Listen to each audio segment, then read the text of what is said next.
Hi everyone, welcome back to I'm Dad channel. So today the topic is about learning your data.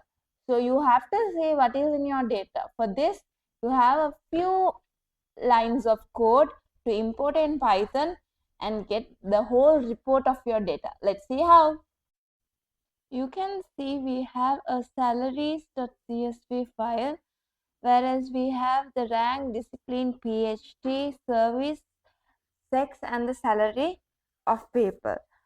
So we are going to import this in our Jupyter notebook. Using the pandas library first, we import the CSV. So we read the CSV and we have attached to a main data variable. So first we have to see what are the columns. So the columns represents as rank, display, PhD, service, sex and the salary along with the column types. Then we are going to import ydata profiling from import the profile report. Initially, we don't have inbuilt ydata profiling in Jupyter Notebook. So we have to install ydata profiling. That is given on the top. Then from ydata profiling, we are going to import the report, profile report.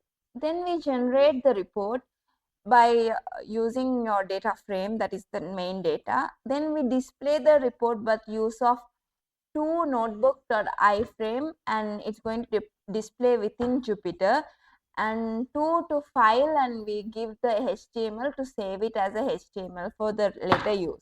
The HTML itself will be saved on the folder which your Jupyter notebook is there, and thereby you can see the overview, the analytics of the entire data set that you have put. Starting off with sample data, the first rows, the last row could be seen. Next, the missing values, the count, and it can be seen as a count. Also, it could be seen in the matrix. Then the correlation between each variables using a heat map or with the table also could be seen. Then the interactions, how each variables dependency works.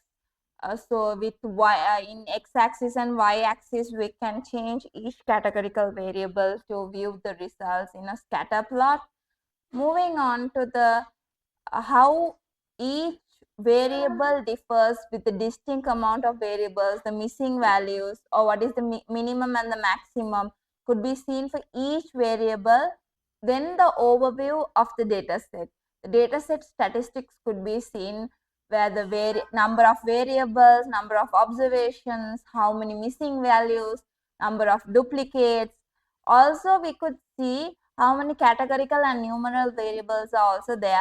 And then we can also see the alerts. The alerts also give a clear picture how the data statistics varies. So this is completely to show what is in your data, and it is very easy to identify the missing and duplicates, to analyze what is there in your data rather than doing one code by code to see complete. So that's all about why data profiling. In 5 minutes, you can analyze your data. See you in the next video. Like, subscribe for more